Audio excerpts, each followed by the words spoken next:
Beware of godless spiritualists. I'm going to say it again. Beware of godless spiritualists. Okay? And what do I mean by that? Godless spiritualists. These are the people who thinks everything just revolves around them.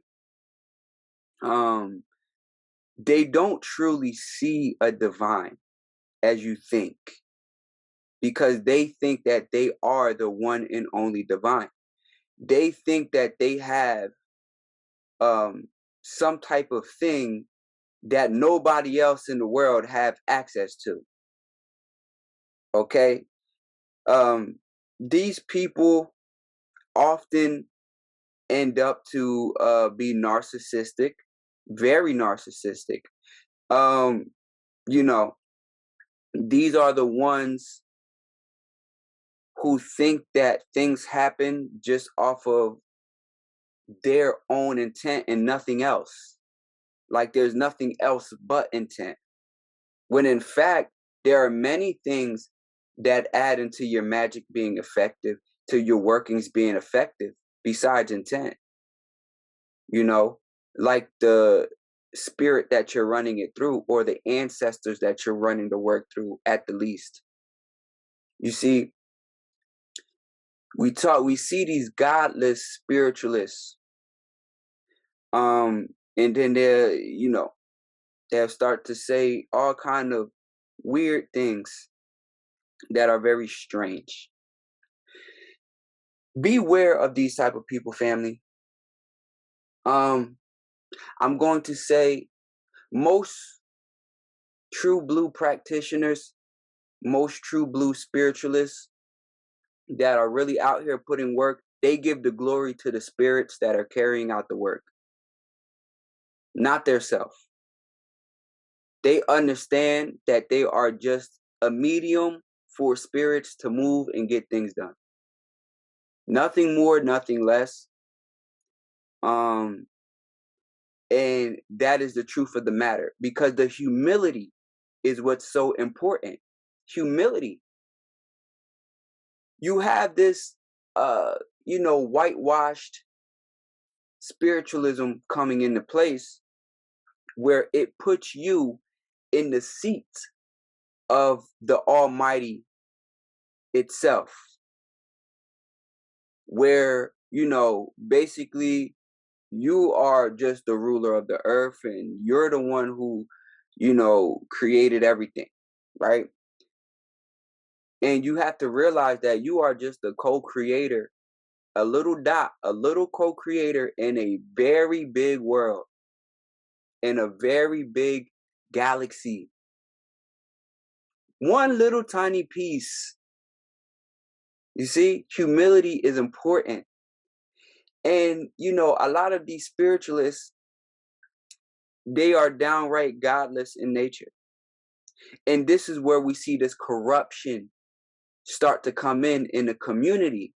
You see, because when you are a person that believes that there is nothing else but you, there's no divine, different things like that, because they say these words like divine, but honestly they don't truly follow that. That's just talking points for y'all. Honestly, because it sounds good, but they are very egotistical and very narcissistic. All right.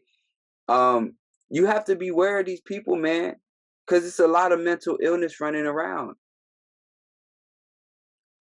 It's a lot of mental illness running around. I had a motherfucker jump in my goddamn inbox the other day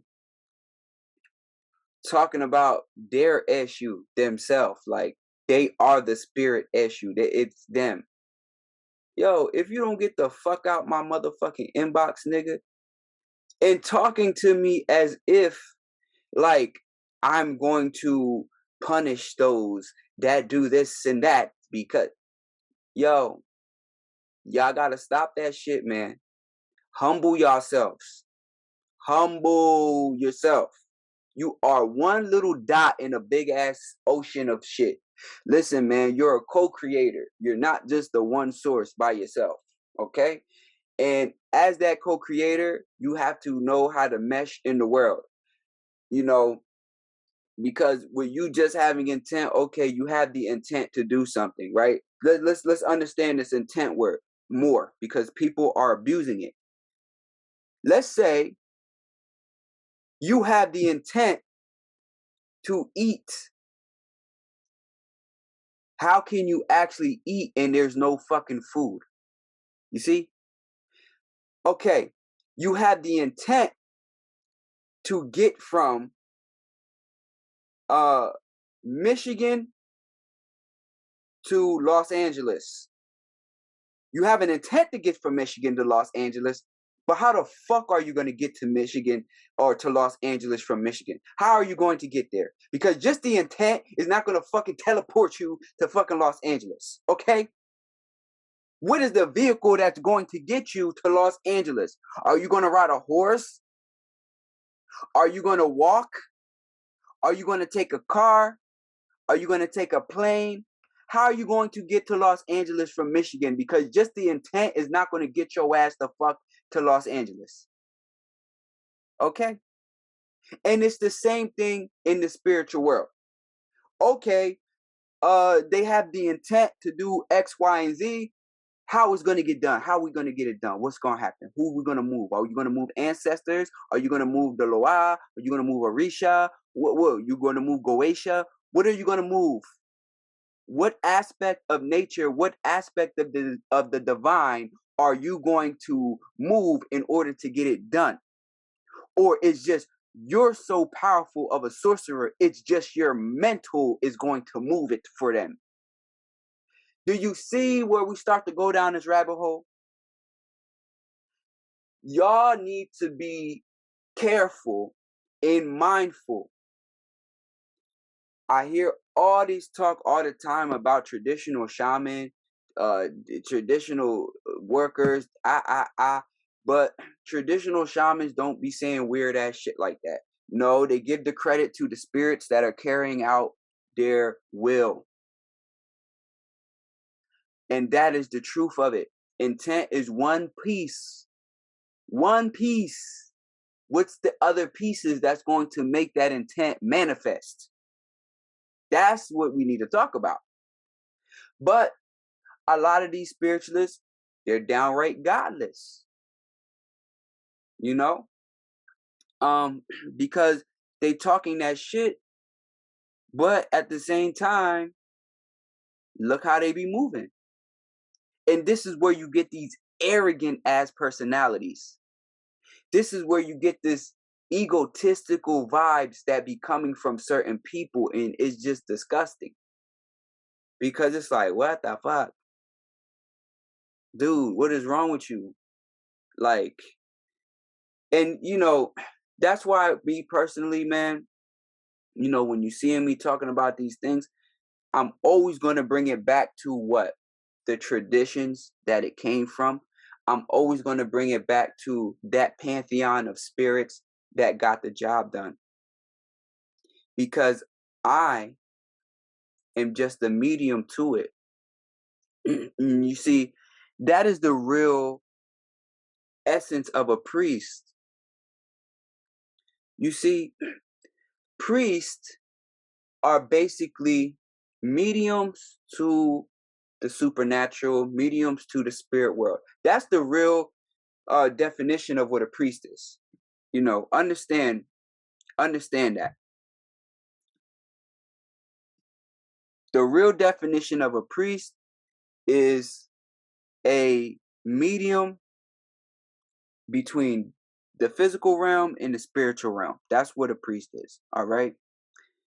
And basically, as understanding that basis of what that is, this is why you find priests in different traditions. Now, there's rites of passages that certain traditions may need to go through, like to be a Catholic priest. There's things that you have to do. To be a Christian pastor, there's things you have to do. To be babalawu, is things you have to do. Different priesthoods may have different things, right? Uh, but then there is just the basis of spirit working, which are priestly duties. That maybe somebody that didn't go through being an official imam could still be carrying out priestly things as a medium between Allah in the physical realm, right? So, but that's like a whole nother thing. But as understanding that, you're understanding that as that medium, you are just a vessel. That's it. You're a vessel for spirit to move through. That's why in our traditional practices, possession comes into play. Where you get possessed by Aloha, where you get possessed by an Orisha. There's reasons for this.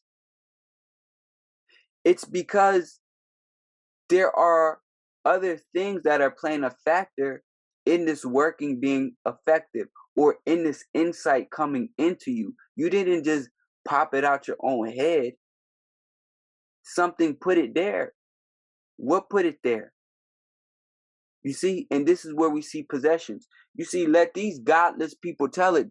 They can possess themselves. They could just possess you. You see, all of these traditional things, it gets thrown to the wayside because of these spiritual atheists. That's what they are. They're spiritual atheists. They truly are. They're spiritual atheists. They'll get out and start talking all this metaphysical shit, and detaching it from the godly aspect of things. Understand that, especially when we get into African tradition, these people believed in higher powers all the time. They understood that they were aspects of the divine, but they were not the whole divine. This is why you had different cults of different spirits.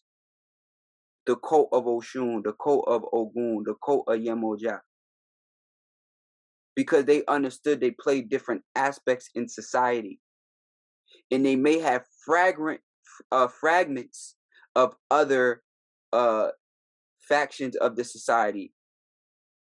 But they themselves is not the whole Shango. You see,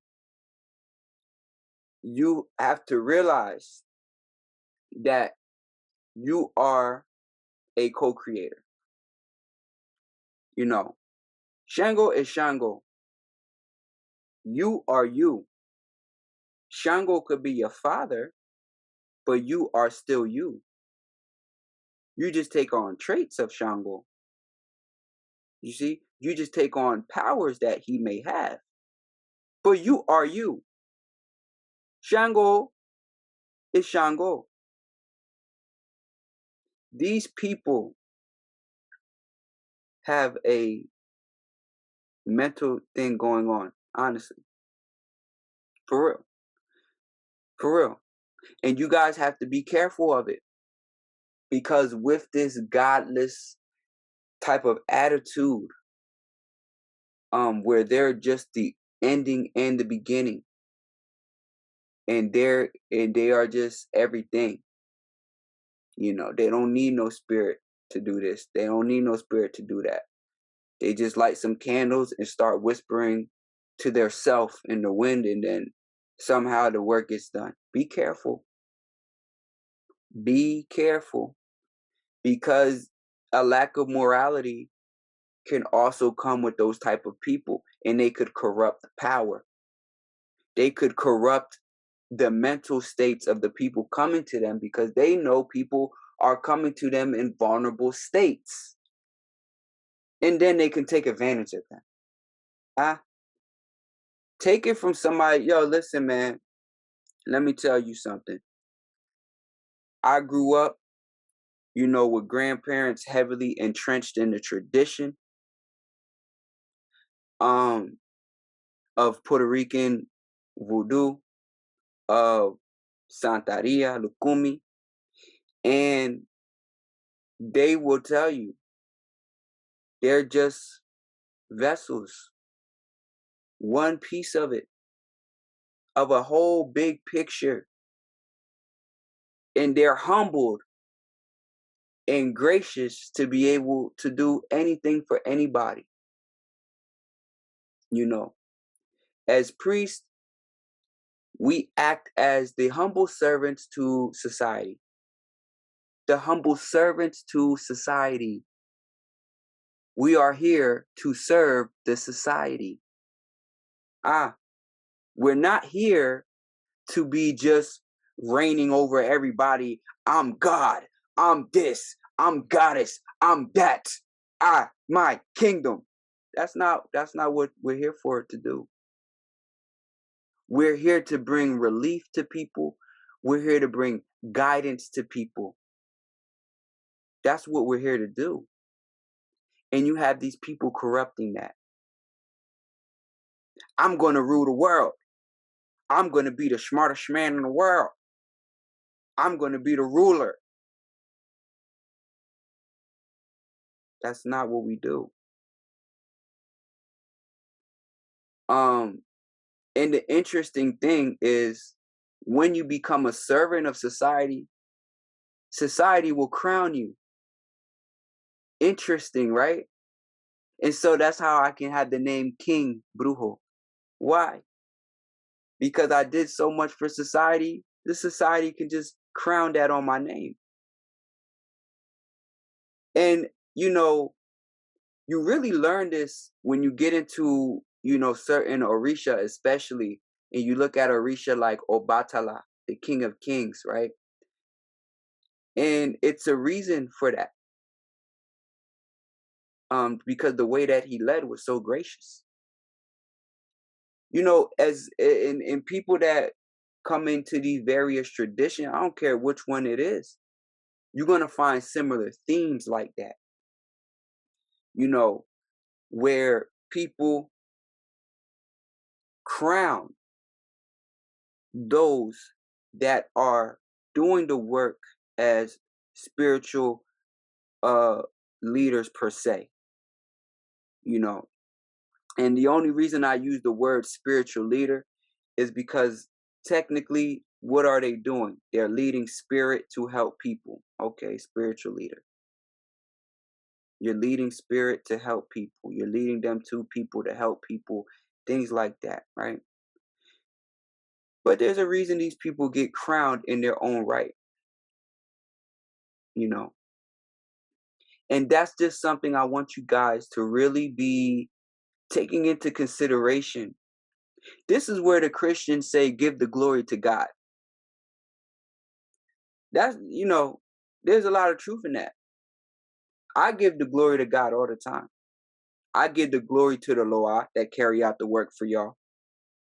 I give the glory to my mother and father Orisha that help to keep my life in a certain balance and keep me safe. I give that to those divine energies. I don't put that on myself. Now, I take pride in my work. I am a bad motherfucker with this shit. But I understand that I am just a co-creator. It's a lot of bad motherfuckers out here that get busy with this work. Not just me, and that's the truth. So, I like to do my work with pride and care and watch the results manifest with people as they elevate, as they get through hardships and things like that. Clients always texting me about results, and it's great. It's wonderful. That's what it's about, family. Throw that ego shit somewhere else where it belongs. And beware of these godless spiritualists, because they will use all of the buzzwords to catch you. Pay attention. They'll catch you. They'll start using words like energy, frequency, universe, vibration. They'll start using all that shit. Quantum, cosmic. They'll catch you with buzzwords. But look at how they're really operating. Look at how they're really operating. Is God really in them? That's what you got to really look at. Or are you looking at somebody that is imposing their ego on everything and everybody? That's the truth. And I know a lot of motherfuckers, y'all don't want to hear it right now, but you'll see it in time. Time will reveal a lot of things to you. Be careful, because they're out there. And so, with that being said, man, make sure y'all sharing the content on this page. Make sure you're getting this information out to your friends and family so that people can continue to come into knowledge of these traditional practices. Maybe somebody is on the border of leaving the church or something like that, and they need guidance or their faith, whatever, and whatever decision they choose is okay. If they stayed in the church, it's okay. If they left the church, it's okay. But at least we providing perspective. Maybe they find a happy medium between the church and traditional practices like our ancestors did. And that's fine. But give people the perspective.